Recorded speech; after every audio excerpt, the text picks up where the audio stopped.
Thanks all of you for being here. I think I'll direct this to Dr. Fauci. Here are the things that we do know, okay? So SARS-1, we identified the host animal within 4 months. MERS, I believe we identified the host animal within 9 months.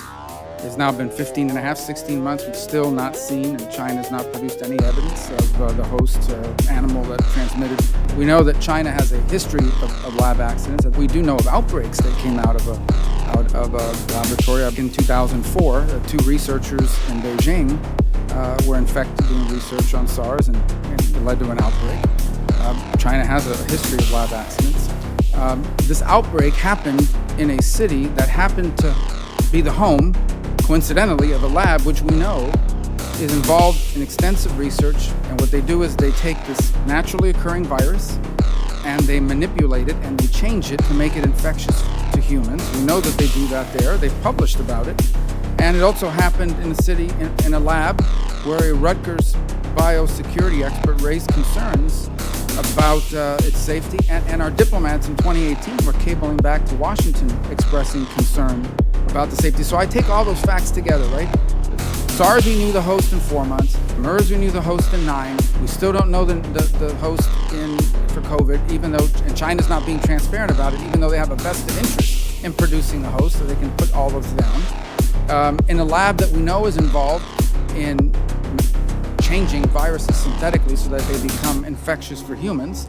In a lab that diplomats have told us is unsafe, and a country that had a history of lab leaks. And by the way, in a virus that we know can be synthetically created because the Swiss did it. The Swiss created an exact replica of this virus in the lab for purposes of answering it.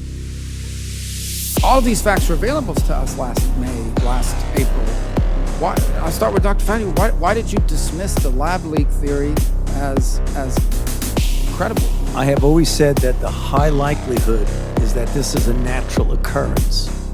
I didn't dismiss anything. I just said it's a high likelihood that this is a natural occurrence. So if anything I just cited is incorrect, I hope it'll be correct that I'm relying on, it's not my field of study, so I'm relying on what other experts have published.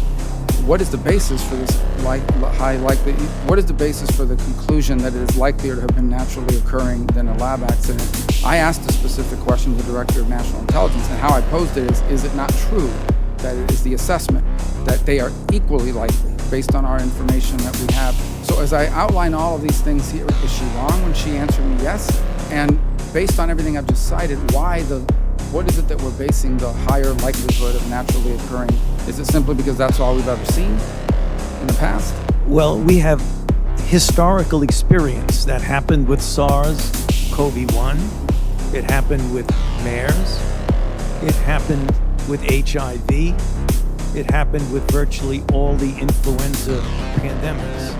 So the historical basis for pandemics evolving naturally from an animal reservoir is extremely strong. And it's for that reason that we felt that something similar like this has a much higher likelihood. But again, getting back to what I said, and let me repeat so there's no lack of clarity in that, no one knows, not even I, 100% at this point, which is the reason why we are in favor of further investigation. But going back to precedent, the precedents require them to be similar. The difference between this one and that one is, and as I said, 4 months we knew the host for SARS, 9 months we knew the host for MERS. China has all the incentive in the world to produce these hosts and hasn't done so. And then you add up all these other things. I mean, is it just a coincidence it happened in the city that's doing this kind of research, which, by the way, is controversial? I know you and others have been supportive of it, but it's controversial. It's not widely accepted. It's very good. My whole point is there are people out there who had Facebook posts taken down, called kooks, conspiracy theorists, for saying publicly a year ago what we now say may be possible. And I think those people deserve an apology out there. Chairwoman. Dr. Fauci, I believe you have testified that you didn't give any money to the Wuhan lab to conduct gain-of-function research. Is that right? That is correct. How do you know they didn't lie to you? Excuse me, sir? How do you know they didn't lie to you and use the money for gain-of-function research anyway? Well, we've seen the results of the experiments that were done and that were published, and that the viruses that they studied are on public databases now. So none of that was gain of function. So How do you know they didn't do the research and not put it on their website? there's no way of guaranteeing that. They're very competent, trustworthy scientists. I'm not talking about anything else in China. I'm talking about the scientists.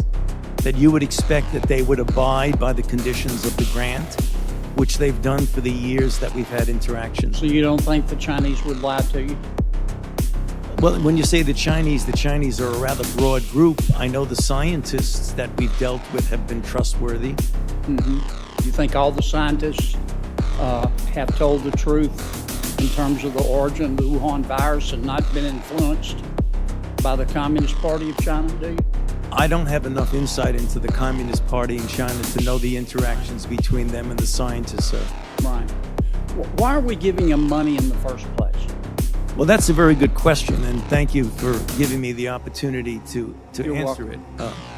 Well, SARS-CoV-1 started in China, in Guangdong province, and it went from a bat to a civet cat to a human. Yes, and excuse me, Doc, for interrupting you, but our time is so... Yeah, no, I'm going to be real quick. Our time is so limited.